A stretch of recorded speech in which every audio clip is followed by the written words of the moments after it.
Okay, sapphire future academy board booster series നമ്മുടെ next class ഇലക്ട്രോസ്റ്റാറ്റിക്സിൻ്റെ അടുത്ത class. Okay, next topic electric ഫീൽഡാണ്. Electric field. Okay, നിങ്ങൾ first ഇയറിൽ പഠിച്ച, ഇപ്പോൾ ഗ്രാവിറ്റേഷനിൽ പഠിച്ച മാസിന് ചുറ്റും ഒരു ഗ്രാവിറ്റേഷണൽ ഫീൽഡ് ഉണ്ടാവും എന്നൊക്കെ പറയുന്ന പോലെ ഒരു ചാർജിന് ചുറ്റും ആണ് ഇലക്ട്രിക് ഫീൽഡ് ഉണ്ടാവുക. Okay, near the charge. അതായത് ഇതിന് ചുറ്റും ഇലക്ട്രിക് ഫീൽഡ് ഉണ്ട് എന്ന് മനസ്സിലാകുന്നത്, ഈ ചാർജിൻ്റെ അടുത്ത് നമ്മൾ വേറൊരു ചാർജ് വെച്ചാൽ, ഇതിനടുത്ത് വേറൊരു ചാർജ് വെച്ചു, അങ്ങനെയാണെങ്കിൽ ഇതൊരു ഫിക്സഡ് ചാർജാണെന്ന് വിചാരിച്ചു. ഫിക്സഡ് ചാർജാണ് ഇത്. ഇലക്ട്രിക് ഫീൽഡ് ഉണ്ടോ എന്ന് ടെസ്റ്റ് ചെയ്യാനുള്ള ചാർജാണ്. ഇതിൻ്റെ പേരാണ് ടെസ്റ്റ് ചാർജ്.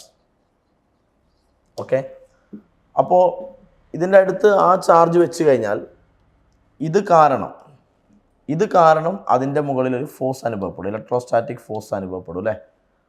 അതിന് കാരണം ഇതിൻ്റെ ഫീൽഡ് അവിടെ ഉള്ളതുകൊണ്ടാണ്. ഇതിൻ്റെ ഇലക്ട്രിക് ഫീൽഡ് കൊണ്ടാണ് അതിൻ്റെ മുകളിലൊരു ഫോഴ്സ് വരുന്നത്. അപ്പോൾ ഇതിൻ്റെ ഇലക്ട്രിക് ഫീൽഡ് അവിടെയുണ്ട്. അതായത് ഇതിൻ്റെ എന്തോ ഒരു എഫക്റ്റ് അവിടെ അനുഭവപ്പെടുന്നുണ്ട്. ഓക്കെ, അപ്പോൾ ചാർജിന് ചുറ്റും ഇതിൻ്റെ ചുറ്റും ഏതൊരു സ്ഥലത്തും വേറൊരു ചാർജ് വെച്ചാൽ ടെസ്റ്റ് ചാർജ് വെച്ചാൽ ഇത് കാരണം അതിൻ്റെ മുകളിലൊരു ഫോഴ്സ് ഉണ്ടാവും. അതിൻ്റെ അർത്ഥം ഇതിൻ്റെ ഇലക്ട്രിക് ഫീൽഡ് അവിടെയുണ്ട്. അപ്പോൾ ഇതിൻ്റെ ഇൻഫ്ലുവൻസ്, ഈ ചാർജിൻ്റെ ഇൻഫ്ലുവൻസ് അനുഭവപ്പെടുന്ന ഈ സ്പേസാണ് അതിൻ്റെ electric field. Okay, it is A space around A charge within which it's effect can be experienced on another charge. അതായത് വേറൊരു ചാർജിൻ്റെ മുകളിൽ ഇതിൻ്റെ എഫക്റ്റ് അവിടെ അനുഭവപ്പെടും. ഇലക്ട്രിക് ഫീൽഡിനകത്താണ് വെച്ചതെങ്കിൽ ഇത് കാരണം അതിൻ്റെ മുകളിലൊരു ഫോഴ്സ് ഉണ്ടാവും. അപ്പോൾ ഇതിന് ചുറ്റുമുള്ള ഒരു സ്പേസിനാണ്, ഇതിൻ്റെ എഫക്റ്റ് അനുഭവപ്പെടുന്ന ഈ സ്പേസിനെയാണ് നമ്മൾ ഇലക്ട്രിക് ഫീൽഡ് എന്ന് വിളിക്കുന്നത്. ഓക്കെ, സോ ഇനി ഇപ്പം നമ്മൾ പറഞ്ഞു അപ്പോൾ ഇലക്ട്രിക് ഫീൽഡ്. ഇപ്പോൾ ഒരു പോയിന്റ് വെച്ചാൽ, ഇവിടെ നമ്മളൊരു ചാർജ് വെച്ചാൽ, ഇവിടെ ഒരു പോയിന്റ്, ഇതൊരു ഫിക്സഡ് ചാർജാണെന്ന് വിചാരിച്ചോ.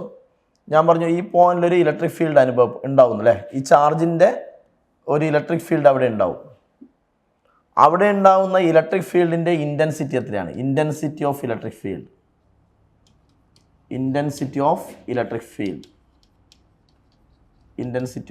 ഫീൽഡ്. അവിടെ ഉണ്ടാകുന്ന ഇലക്ട്രിക് ഫീൽഡിൻ്റെ ഇൻറ്റൻസിറ്റി ഈ കൊണ്ട് ഡിനോട്ട് ചെയ്യും.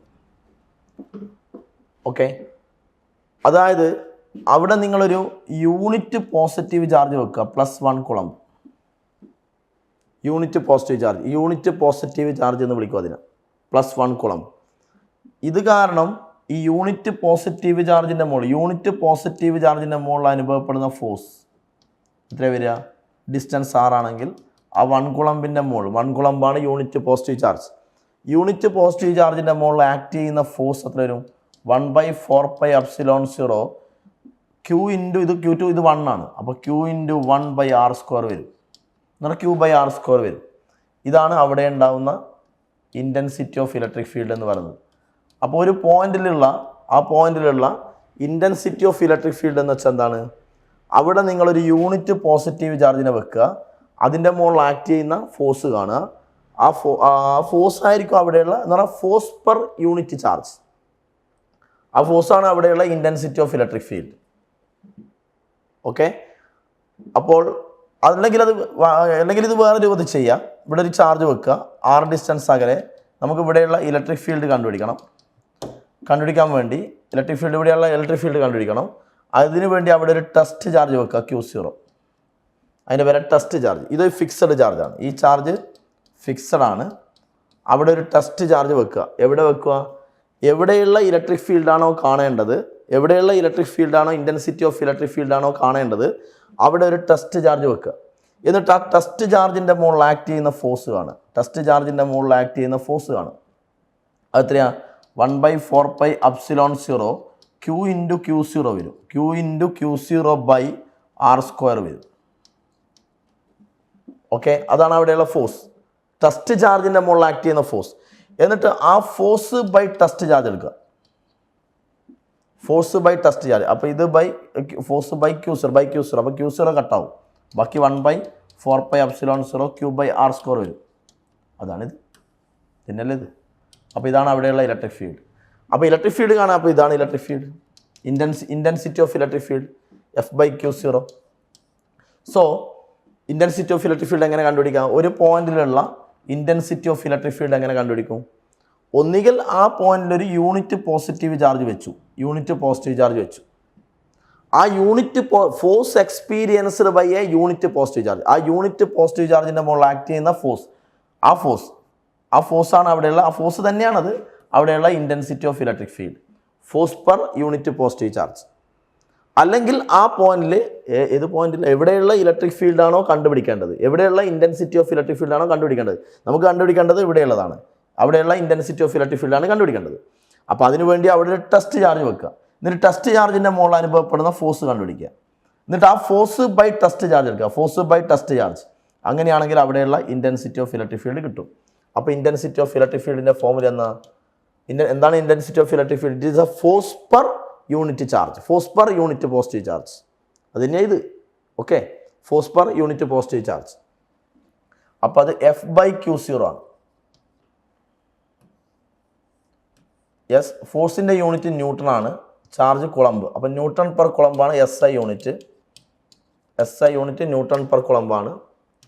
ഇതിന് വേറെ യൂണിറ്റാണ് volt per metre. Intensity of electric ഫീൽഡിൻ്റെ ഡയമെൻഷണൽ ഫോർമുല വരിക, ഫോഴ്സിൻ്റെത് mL/(-2) ആണ്, ബൈ ചാർജിൻ്റെത് നമ്മൾ മുന്നേ പറഞ്ഞിട്ടുണ്ട്, ചാർജിൻ്റെ ഡയമെൻഷണൽ ഫോർമുല AT ആണ്, ആംബിയറിൻ്റെ A ആണ്. സോ mL/(3) A⁻⁻1 ആണ് ഇൻറ്റൻസിറ്റി ഓഫ് ഇലക്ട്രിക് ഫീൽഡിൻ്റെ ഡയമെൻഷണൽ ഫോർമുല. ഇനി ഇൻറ്റൻസിറ്റി ഓഫ് ഇലക്ട്രിക് ഫീൽഡ് എന്ന് പറയുന്നത് ഒരു വെക്റ്റർ ക്വാണ്ടിറ്റിയാണ്. Intensity of electric field is a vector quantity. Vector quantity ആണെങ്കിൽ അതിനൊരു ഡയറക്ഷൻ ഉണ്ടാവുമല്ലോ. അപ്പോൾ നമ്മൾ പറഞ്ഞു ഇവിടെ ഇപ്പോൾ നമ്മൾ ഒരു ചാർജ് വെച്ച് കഴിഞ്ഞാൽ ചാർജ് വെച്ച് കഴിഞ്ഞാൽ അതിന് ചുറ്റുമാണ് അതിൻ്റെ ഇലക്ട്രിക് ഫീൽഡ് ഉണ്ടാകുന്നത് അല്ലേ.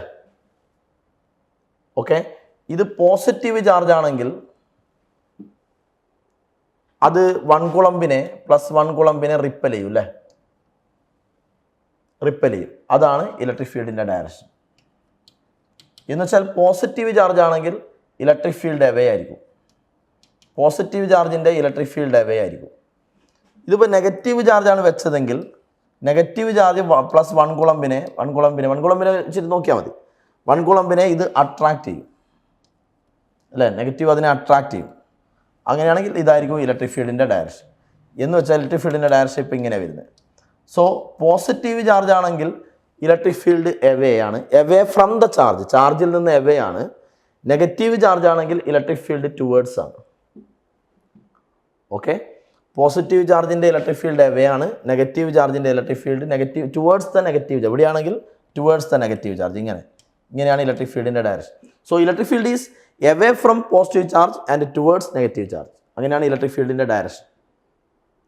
Okay, yes. ഇപ്പോൾ നമ്മൾ വേറൊരു കേസ് പറയുകയാണെങ്കിൽ, ഇപ്പോൾ ശരിക്കും ഇലക്ട്രിക് ഫീൽഡിൻ്റെ ഒരു കൺസെപ്റ്റ് ഇങ്ങനെയാണ്. അതായത് ഇപ്പോൾ നമ്മൾ 2 ചാർജുകൾ വെക്കുന്നു, ഒരു Q1 എന്നുള്ള ചാർജും Q2 എന്നുള്ള ചാർജും. Okay,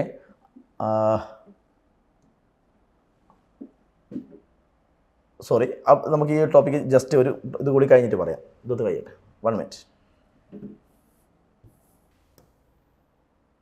electric field due to a point charge. Electric field due to a, നമ്മളിപ്പോൾ പറഞ്ഞു നിർത്തിയിട്ടുണ്ട്, ഒന്നുകൂടി ചെയ്യാം. Electric field due to a point charge. ഇവിടെ നമ്മളൊരു പോയിന്റ് ചാർജ് വെച്ചു. ഈ പോയിന്റ് ചാർജിൻ്റെ ഇലക്ട്രിക് ഫീൽഡ് കണ്ടുപിടിക്കണം. ഈ point charge fixed at point O ആണ്. ഈ ചാർജ് കാരണം ഈ ഒരു പോയിന്റിൽ ഉണ്ടാകുന്ന ഇലക്ട്രിക് ഫീൽഡ് കാണും. ഇലക്ട്രിക് ഫീൽഡ് പറയുക ഒരു പോയിന്റാണ്, അറ്റ് എ പോയിന്റാണ്. അകലത്തേക്ക് പോകുമ്പോൾ ഇലക്ട്രിക് ഫീൽഡ് കുറഞ്ഞു വരും. അപ്പോൾ so electric field at a point, ഈ പോയിന്റിലുള്ള ഇലക്ട്രിക് ഫീൽഡാണ് കണ്ടുപിടിക്കേണ്ടത്. We want to find the electric field at point P. So നമ്മൾ അവിടെ ഒരു ടെസ്റ്റ് ചാർജിനെ സങ്കല്പിക്കണം. അതല്ലേ ചെയ്ത് ടെസ്റ്റ് ചാർജിനെ സങ്കല്പിച്ചിട്ട് ആ ടെസ്റ്റ് ചാർജിൻ്റെ മുകളിൽ ആക്ട് ചെയ്യുന്ന ഫോഴ്സ് കാണണം. എവിടെയാണ് ടെസ്റ്റ് ചാർജ് വെക്കേണ്ടത്? എവിടെയുള്ള ഇലക്ട്രിക് ഫീൽഡാണോ കണ്ടുപിടിക്കേണ്ടത്, നമുക്ക് പി എന്ന് പറയുന്ന ഒരു പോയിന്റിലുള്ള ഇലക്ട്രിക് ഫീൽഡാണ് കണ്ടുപിടിക്കേണ്ടത്. So consider a test charge at point P. Then find the force on test charge. Force on test charge 1/4πε0 Q into Q0 by R square. അതാണ് that is a force on test charge. ഇതൊരു force per test charge കാണും അല്ലേ. So അതായിരിക്കും അവിടെയുള്ള intensity. അപ്പോൾ അവിടെയുള്ള intensity of electric field എത്രയാണ്? ആ ഫോഴ്സ് ബൈ ടെസ്റ്റ് ചാർജ് ആണ്. സോ ഫോഴ്സ് എത്രയാണ്? 1/4πε0 Q into Q0 by R square ആണ് force. Force by test charge ആണ്. So test charge cancel. So intensity of electric field at point P. Point പിയിലുള്ള intensity of electric field. Intensity of electric field at point P. It's equation is 1/4πε0 Q by R square. This is the intensity of electric field at point P. Okay, ഇതാണ് electric ഫീൽഡിൻ്റെ magnitude. Okay, നമുക്കിനി ഈ electric ഫീൽഡിൻ്റെ vector ഫോമിൽ എഴുതാണ് നമ്മൾ. Electric field vector ഫോമിൽ എഴുതിയാൽ, so this is the electric field of point charge. നമുക്ക് ഒരുപാട് charge ഡിസ്ട്രിബ്യൂഷൻ്റെ എല്ലാം ഇലക്ട്രിക് ഫീൽഡ് പഠിക്കാനുണ്ട്. This equation is for point charge. ഈ പോയിന്റ് ചാർജ് കാരണം അവിടെ ഉണ്ടാകുന്ന electric field of point charge 1/4πε0 Q by R square. Okay, so in vector form പറയുകയാണെങ്കിൽ നമ്മളിവിടെ ഇലക്ട്രിക് ഫീൽഡ് വെക്റ്റർ ഫോം പറയണം. അപ്പോൾ നമ്മൾ അതിൻ്റെ ഡയറക്ഷൻ പറയണം. ഇതതിൻ്റെ മാഗ്നിറ്റ്യൂഡാണ്. So 1/4πε0 Q by R square. This is magnitude of electric field. Direction denote ചെയ്യാൻ വേണ്ടി അതിൻ്റെ കൂടെ ഒരു യൂണിറ്റ് വെക്റ്റർ ചേർക്കണം. ഇതിപ്പോൾ ഐ ക്യാപ്പ് ആണെങ്കിൽ അർത്ഥം ഇലക്ട്രിക് ഫീൽഡ് എക്സ് ആക്സിസിലാണ്. ജെ ക്യാപ്പ് ആണെങ്കിൽ electric field is in y axis. Generally ഞാൻ ഒരു ആർ ക്യാപ്പ് എന്ന് കൊടുത്തു ഇൻ വെക്റ്റർ ഫോം. ഇനി ആർ ക്യാപ്പ് യൂണിറ്റ് വെക്റ്ററാണ്. അത് ഐ ക്യാപ്പോ ജെ ക്യാപ്പോ എന്തോ ആവാം. യൂണിറ്റ് വെക്റ്ററാണ് ഡയറക്ഷൻ കാണിക്കുന്നത്. സോ ആർ ക്യാപ്പ് എന്നുള്ളത് vector R divide by modulus of vector R ആണ്. എന്ന് വെച്ചാൽ വെക്റ്റർ ആർ ബൈ ആർ ആണ്. അങ്ങനെ കൊടുത്തു കഴിഞ്ഞാൽ ഇൻ വെക്റ്റർ ഫോം ഇതെന്തായി മാറും? 1/4πε0 Q by R square into r cap. R cap എന്ന് വെച്ചാൽ vector r by r. Again ഒരു by r, so it become r cube. Okay, yes. So vector ഫോമിൽ ഇതാണ് formula. Intensity of electric field magnitude ആണെങ്കിൽ ഇതെടുത്താൽ മതി four point charge. Okay, അപ്പോൾ ഞാൻ ജസ്റ്റ് തൊട്ട് മുന്നേ പറയാൻ പോയത് ഈ ഫോമുല ഒന്ന് മനസ്സിൽ വെക്കൂ. പോയിന്റ് ചാർജിൻ്റെ electric field 1/4πε0 Q by R square ആണ്. യെസ്, നോക്കൂ. അപ്പോൾ ജസ്റ്റ് ഇവിടെ ഇപ്പോൾ there are 2 point charges Q1 and Q2 separated by a distance r. Okay, അപ്പോൾ ഇതിൻ്റെ മുകളിൽ Q2ൻ്റെ മുകളിൽ ഒരു ഫോഴ്സ് ആക്ട് ചെയ്യുന്നു. Force on Q2 by Q1. Force indication എന്താ വരിക? 1/4πε0 Q1 Q2 by R square. Q1 Q2 by R square ആണ് ഫോഴ്സ്. ഇനി നമ്മളിപ്പോൾ പഠിച്ച തൊട്ട് മുന്നേയുള്ള കൺസെപ്റ്റ് പ്രകാരം ഇതാണ് അവിടെയുള്ള Q2ൻ്റെ മുകളിൽ ആക്ട് ചെയ്യുന്ന ഫോഴ്സ്. തൊട്ട് മുന്നേ നമ്മൾ പഠിച്ചത് ഒരു പോയിന്റ് ചാർജ് വെച്ച് കഴിഞ്ഞാൽ പോയിന്റ് ചാർജിൽ നിന്ന് R ഡിസ്റ്റൻസ് അകലെയുള്ള ഇലക്ട്രിക് ഫീൽഡിൻ്റെ ഫോമുല എന്തായിരുന്നു? ഇതിൽ നിന്ന് R ഡിസ്റ്റൻസ് അകലെയുള്ള ഇലക്ട്രിക് ഫീൽഡിൻ്റെ formula 1/4πε0 Q by R square ആണ് അല്ലേ. This is the electric field of point charge. അതുപോലെ ഇവിടെ Q1 ചാർജ് ഉണ്ട്. Q1 ചാർജ് കാരണം അവിടെ ഉണ്ടാകുന്ന ഇലക്ട്രിക് ഫീൽഡ് Q ആണെങ്കിൽ 1/4πε0 Q by R square ആണ് അവിടെയുള്ള ഇലക്ട്രിക് ഫീൽഡ്. ഈ Q1 ചാർജ് കാരണം അവിടെ ഉണ്ടാകുന്ന ഇലക്ട്രിക് ഫീൽഡ് എത്രയാണ്? 1/4πε0 Q1 by R square. അപ്പോൾ ഇതിൽ 1/4πε0 Q1 by R square എന്ന് പറയുന്നത് ഈ Q1 കാരണം അവിടെ ഉണ്ടാകുന്ന ഇലക്ട്രിക് ഫീൽഡിൻ്റെ ഫോമുല ഇത്. ഓക്കെ, സോ F21 എന്ന് പറയുന്നത് this is the electric field of Q1. Q1ൻ്റെ ഇലക്ട്രിക് ഫീൽഡ് അത്. ആ ഫോഴ്സ് ആക്ട് ഇവിടെ ഒരു Q2 ഉണ്ട്. ഓക്കെ, അപ്പോൾ ഇത് Q1ൻ്റെ ഇലക്ട്രിക് ഫീൽഡാണ് ഇൻറ്റു Q2 എന്ന് വെച്ചാൽ F21 എന്ന് വെച്ചാൽ Q2 ഇൻറ്റു E1 ആണ്. ഈ E1 ആരാണ്? E1 എന്ന് വെച്ചാൽ ഇലക്ട്രിക് ഫീൽഡ് ഓഫ് Q1 ആണ്.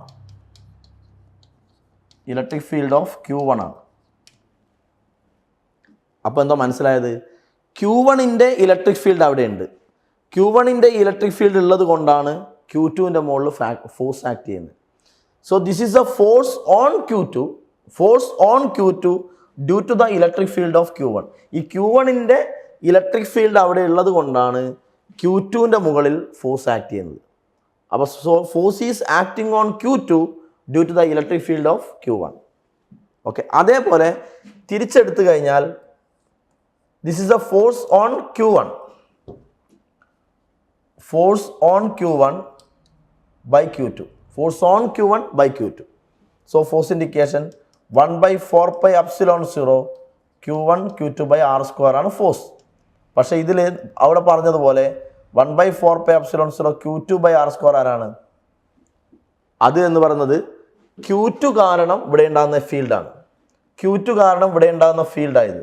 സോ F12 എന്ന് പറയുന്നത് Q1 ഇൻറ്റു E2 എന്നെടുക്കാം. ഇത് ഇലക്ട്രിക് ഫീൽഡ് ഓഫ് Q2 ആണ്. ഇലക്ട്രിക് ഫീൽഡ് ഓഫ് Q2 ആണ്. അതായത് Q2ൻ്റെ ഇലക്ട്രിക് ഫീൽഡ് ഇവിടെ ഉള്ളത് കൊണ്ടാണ് Q1ൻ്റെ മുകളിൽ ഫോഴ്സ്.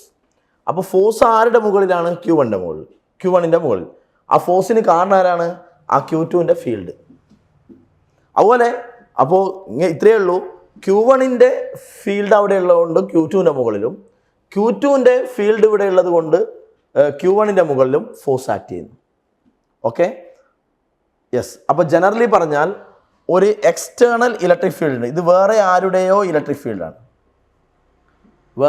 വേറെ ഏതോ ചാർജ് ഉണ്ടാക്കിയ ഇലക്ട്രിക് ഫീൽഡാണ്. ഇപ്പോൾ ഫോർ എക്സാമ്പിൾ ഇവിടെ ഇങ്ങനെ ഒരു ചാർജ് ഡിസ്ട്രിബ്യൂഷൻ വിചാരിക്കും. ഈ ചാർജ് ഡിസ്ട്രിബ്യൂഷൻ്റെ ഇലക്ട്രിക് ഫീൽഡായത്. ഈ ഇലക്ട്രിക് ഫീൽഡ് ഉണ്ടാക്കിയ ആൾ ഈ ചാർജാണ്. ഇവിടെ നമ്മൾ വേറൊരു ചാർജ് ഇവിടെ വെച്ചു. ഓക്കെ, അങ്ങനെയാണെങ്കിൽ ഈ ചാർജിൻ്റെ മുകളിലൊരു ഫോഴ്സ് അനുഭവപ്പെടും. ജനറലി പറഞ്ഞാൽ ഫോഴ്സിക്കൽ ഇങ്ങനെ Q1 E2 Q2 E1 എന്നുള്ള നമ്മൾ എഴുതിയല്ലോ. ജനറലി പറഞ്ഞാൽ QE എന്ന് എഴുതിയായി. പക്ഷെ ഒരു കാര്യം മനസ്സിലാക്കണം, ഫോഴ്സ് ആക്ട് ചെയ്യുന്നത് ഈ ചാർജിൻ്റെ മുകളിലാണ്. ഇതിൻ്റെ മുകളിലാണ് ഫോഴ്സ്. പക്ഷെ ആ ഫോഴ്സിന് കാരണം ഇലക്ട്രിക് ഫീൽഡ് എന്ന് പറയുന്നത് ഈ ചാർജിൻ്റെ ഇലക്ട്രിക് ഫീൽഡാണ്. ഈ ചാർജിൻ്റെ ഇലക്ട്രിക് ഫീൽഡായത്. ഈ ചാർജിൻ്റെ ഇലക്ട്രിക് ഫീൽഡ് കാരണമാണ് മറ്റേ ഈ ചാർജ് Qൻ്റെ മുകളിൽ ഫോഴ്സ് ആക്ട് ചെയ്യുന്നത്. ഓക്കെ, അപ്പോൾ ഈ ഇലക്ട്രിക് ഫീൽഡ് എന്ന് പറയുന്നത് വേറൊരു ചാർജിൻ്റെ ഇലക്ട്രിക് ഫീൽഡ് ആയിരിക്കും. അല്ലാതെ ഈ Qൻ്റെ അല്ല, ഇത് വേറൊരു ചാർജിൻ്റെ ഇലക്ട്രിക് ഫീൽഡാണ്. അതാണ് എക്സ്റ്റേണൽ ഇലക്ട്രിക് ഫീൽഡ്. അപ്പോൾ ഒരു ചാർജിനെ വേറൊരു ചാർജിൻ്റെ ഇലക്ട്രിക് ഫീൽഡിൽ വെച്ചാൽ, അതാണ് എക്സ്റ്റേണൽ ഇലക്ട്രിക് ഫീൽഡിൽ വെച്ചാൽ അതിൻ്റെ മുകളിൽ ഒരു ഫോഴ്സ് ആക്ട് ചെയ്യും. F=QE. ഇനി ഫോഴ്സിൻ്റെ ഡയറക്ഷൻ എങ്ങനെയാണെന്ന് വെച്ചാൽ ഇത് പോസിറ്റീവ് ചാർജാണെന്ന് വെച്ചോ. ഈ ചാർജിൻ്റെ ഇലക്ട്രിക് ഫീൽഡ് ആണല്ലോ ഇത്. പോസിറ്റീവ് ചാർജ് ആണെങ്കിൽ ഇലക്ട്രിക് ഫീൽഡ് ഞാൻ പറഞ്ഞു നേരത്തെ എവയാണ്. അപ്പോൾ ഈ വെക്കുന്നത് പോസിറ്റീവ് ചാർജ് ആണെങ്കിലോ ഈ പോസിറ്റീവിനെ റിപ്പൽ ചെയ്യും. അപ്പോൾ ഫോഴ്സ് അങ്ങോട്ടാണ്. F=QE. ഇലക്ട്രിക് ഫീൽഡ് എടുക്കുമ്പോൾ ആരുടെ ഇലക്ട്രിക് ഫീൽഡ് എടുക്കണം? ഇതിൻ്റെ ഇലക്ട്രിക് ഫീൽഡ് എടുക്കണം. ഇതിൻ്റെ മുകളിൽ ഫോഴ്സ്. അപ്പോൾ പോസിറ്റീവ് ചാർജാണ് വെച്ചതെങ്കിൽ ഫോഴ്സ് എങ്ങോട്ടാണ്? പോസിറ്റീവ് ചാർജാണ് വെച്ചതെങ്കിൽ ഇലക്ട്രിക് ഫീൽഡിൻ്റെ അതേ ഡയറക്ഷനിലാണ് ഫോഴ്സ്. ഇലക്ട്രിക് ഫീൽഡിൻ്റെ ഡയറക്ഷൻ പോസിറ്റീവ് ചാർജിൻ്റെ ഈ ചാർജിൻ്റെ ഇലക്ട്രിക് ഫീൽഡ് ആണല്ലോ. അപ്പോൾ ഇലക്ട്രിക് ഫീൽഡിൻ്റെ അതേ ഡയറക്ഷനിലാണ് ഫോഴ്സ്. ഇവിടെ വെച്ചത് ഇപ്പോൾ നെഗറ്റീവ്, ഈ പോസിറ്റീവിന് മാറ്റിയിട്ട് നെഗറ്റീവ് ചാർജ് വെച്ചാലോ നെഗറ്റീവിനെ ഇത് അട്രാക്റ്റ് ചെയ്യും. ഫോഴ്സിൻ്റെ മാഗ്നിറ്റ്യൂഡ് തന്നെ QE തന്നെ. ഫോഴ്സിൻ്റെ മാഗ്നിറ്റ്യൂഡ് QE തന്നെ. പക്ഷേ ഫോഴ്സ് എങ്ങോട്ടാണ്? എക്സ്റ്റേണൽ ഇലക്ട്രിക് ഫീൽഡിന് ഓപ്പോസിറ്റ്. ഈ ഇലക്ട്രിക് ഫീൽഡ് കാരണമാണല്ലോ ഇതിൻ്റെ മുകളിൽ ഫോഴ്സ് വരുന്നത്. ഓക്കെ, അപ്പോൾ ഫോഴ്സ് എങ്ങോട്ടാണ്? എക്സ്റ്റേണൽ ഇലക്ട്രിക് ഫീൽഡിന് ഓപ്പോസിറ്റ് ആയിട്ടാണ് വരുന്നത്. അതായത് പോസിറ്റീവ് ചാർജ് ആണെങ്കിൽ എക്സ്റ്റേണൽ ഇലക്ട്രിക് ഫീൽഡിൻ്റെ അതേ ഡയറക്ഷനിലും, നെഗറ്റീവ് ചാർജ് ആണെങ്കിൽ എക്സ്റ്റേണൽ ഇലക്ട്രിക് ഫീൽഡ് അങ്ങോട്ടാണെങ്കിൽ ഫോഴ്സ് ഇങ്ങോട്ടായിരിക്കും നെഗറ്റീവ് ചാർജ് ആകുമ്പോൾ. ഓക്കെ, അപ്പോൾ ജസ്റ്റ് ഇങ്ങനെ ഇലക്ട്രിക് ഫീൽഡ് എന്ന് എഴുതി വെച്ചാൽ തന്നെ മനസ്സിലാക്കണം. ഇങ്ങനെ ജസ്റ്റ് ഇങ്ങനെ എഴുതി വെച്ചാൽ അർത്ഥം എന്താ? ഇവിടെ ഏതോ ചാർജ് ഉണ്ട്, ആ ചാർജിൻ്റെ ഫീൽഡായത്. ഇവിടെ നമ്മൾ വേറൊരു ചാർജ് വെച്ചു. അപ്പോൾ ഒരു ചാർജിനെ മറ്റൊരു ചാർജിൻ്റെ ഫീൽഡിൽ വെച്ചു. ഓക്കെ, ഈ ഫീൽഡ് ഉണ്ടാക്കിയത് ഏതോ ചാർജാണ്. ആ ചാർജ് നമ്മളിവിടെ പിക്ചർ കാണിക്കൂല സാധാരണ. ഓക്കെ, ഇതൊരു എക്സ്റ്റേണൽ ഇലക്ട്രിക് ഫീൽഡാണ്. ആ ഇലക്ട്രിക് ഫീൽഡ് ഉണ്ടാക്കിയ ചാർജ് ഇവിടെ എവിടെയോ ഉണ്ട്. അല്ലാതെ ഈ ചാർജിൻ്റെ ഇലക്ട്രിക് ഫീൽഡ് അല്ല, അത് വേറെ ഏതോ ചാർജ് ഉണ്ടാക്കിയ ഇലക്ട്രിക് ഫീൽഡാണത്. അപ്പോൾ ഈ ചാർജിനെ ഒരു എക്സ്റ്റേണൽ ഇലക്ട്രിക് ഫീൽഡിൽ വെച്ചു. അപ്പോൾ ഇതിൻ്റെ മുകളിൽ ഒരു ഫോഴ്സ് ഉണ്ടാവും, F=QE. എങ്ങോട്ട്? പോസിറ്റീവ് ചാർജ് ആണെങ്കിൽ in the same direction of external electric ഫീൽഡും, നെഗറ്റീവ് ചാർജ് ആണെങ്കിൽ എക്സ്റ്റേണൽ ഇലക്ട്രിക് ഫീൽഡിന് ഓപ്പോസിറ്റ് ആയിട്ട് F=QE. ഫോഴ്സിൻ്റെ മാഗ്നിറ്റ്യൂഡ് QE തന്നെ എക്സ്റ്റേണൽ ഇലക്ട്രിക് ഫീൽഡിന് ഓപ്പോസിറ്റ് ആയിട്ടും ഫോഴ്സ് ആക്ട് ചെയ്യും. Okay, yes. അപ്പോൾ ഈ വേറൊരു ചാർജിൻ്റെ ഇലക്ട്രിക് ഫീൽഡ് ഉള്ളത് കൊണ്ടാണ് മറ്റൊരു ചാർജിൻ്റെ മുകളിൽ എന്താ അനുഭവപ്പെടുന്നത്? ഫോഴ്സ് അനുഭവപ്പെടുന്നത്. Electric field due to a system of point charges. അപ്പോൾ ഇവിടെ നമ്മളിപ്പോൾ ഒരു പോയിന്റ് ചാർജിൻ്റെ ഇലക്ട്രിക് ഫീൽഡാണ് പഠിച്ചത്, ഒരു പോയിന്റ് ചാർജിൻ്റെ ഇലക്ട്രിക് ഫീൽഡ്. ഓക്കെ, അതിന് പകരം suppose there is a system of point charges. A system of point charges എന്നത്, ഫോർ എക്സാമ്പിൾ, ഇവിടെ ഒരു ചാർജ് Q1, ഇവിടെ Q2, Q3, അങ്ങനെ there are a system of point charges up to Qn. Here is a point in free space. This distance R1 എടുത്തു. ഒരു point ചാർജിൻ്റെ field എത്രയായിരുന്നു? ഒരു point ചാർജിൻ്റെ field 1/4πε0 Q/r². അപ്പോൾ Q1 കാരണം ഇവിടെ ഉണ്ടാകുന്ന ഫീൽഡ് Q1/4πε0 Q1/r1² വരും. ഇത് പോസിറ്റീവ് ചാർജ് ആണെങ്കിൽ ഫീൽഡ് അവേ ആയിരിക്കും. പോസിറ്റീവ് ചാർജ് ആണെങ്കിൽ ഫീൽഡ് അവേ ആയിരിക്കും. അപ്പോൾ ഇതിൻ്റെ ഫീൽഡ് ഞാൻ E1 എന്ന് വിളിച്ചു. ഫീൽഡ് ഇൻഡിക്കേഷൻ, ഇതിൻ്റെ ഫീൽഡ് 1/4πε0 Q1/r1² വരും. അപ്പോൾ ഫീൽഡ് എഴുതുകയാണെങ്കിൽ 1/4πε0, ഒന്ന് എഴുതാണ് 1/4πε0 Q1/r1² വരും. പിന്നെ വെക്റ്റർ ഫോമിൽ എഴുതുമ്പോൾ ഡയറക്ഷൻ കാണിക്കണ്ടേ? അപ്പോൾ ഇത് ഡയറക്ഷൻ കാണിക്കാൻ വേണ്ടി ഒരു യൂണിറ്റ് വെക്റ്റർ കൊടുക്കണം. അതിന് R1 കൊടുത്തു. ഓക്കെ, ഇത് ഡിസ്റ്റൻസ് R2 ആണ്. ഇതും പോസിറ്റീവ് ചാർജ് ആണെങ്കിൽ ഇലക്ട്രിക് ഫീൽഡ് അവേ ആയിരിക്കും, E2. അപ്പോൾ അതിൻ്റെ ഇലക്ട്രിക് ഫീൽഡ് എങ്ങനെ എഴുതാം? Electric ഫീൽഡിൻ്റെ equation 1/4πε0 Q2/r2². ഡയറക്ഷൻ കാണിക്കാൻ ഒരു R2 കൊടുത്തോ.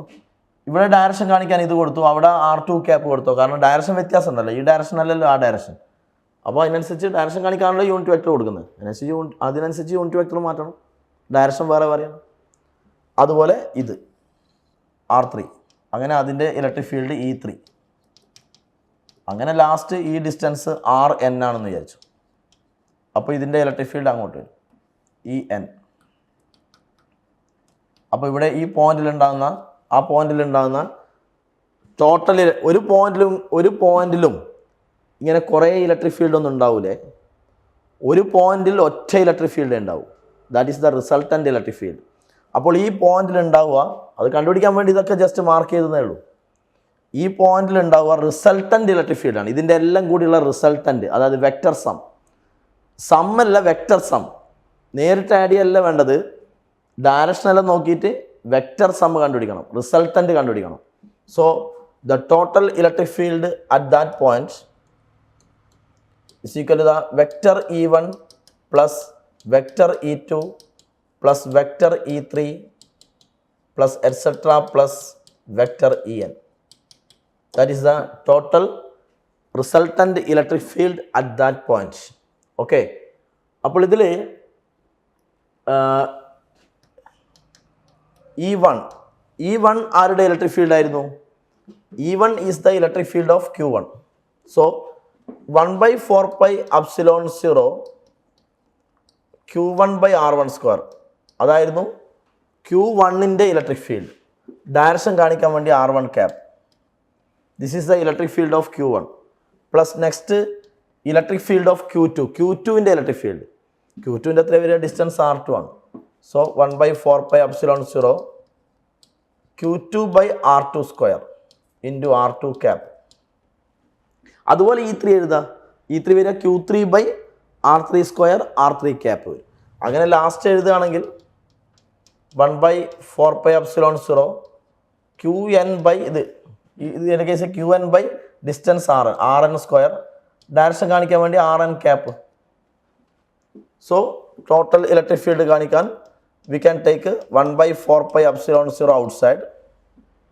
Take 1/4πε0 outside into Q1 by R1 square R1 cap plus Q2 by R2 square R2 cap plus etc. plus Qn by Rn square Rn cap. This is the total electric field at that point due to the system of charges. Okay. അപ്പോൾ നമ്മളിവിടെ point ചാർജിൻ്റെ electric field മാത്രമേ discuss ചെയ്തിട്ടുള്ളൂ. ഇതുപോലെ പല ബോഡികളുടെ distribution of charges അതിൻ്റെ എല്ലാം electric ഫീൽഡിനെ പറ്റി പഠിക്കാനുണ്ട്, കൂടുതലായിട്ട് പറയാനുണ്ട്. അപ്പോൾ ഇപ്പോൾ ഈ ക്ലാസ് ഇവിടെ അവസാനിപ്പിക്കുന്നു. Okay, thank you.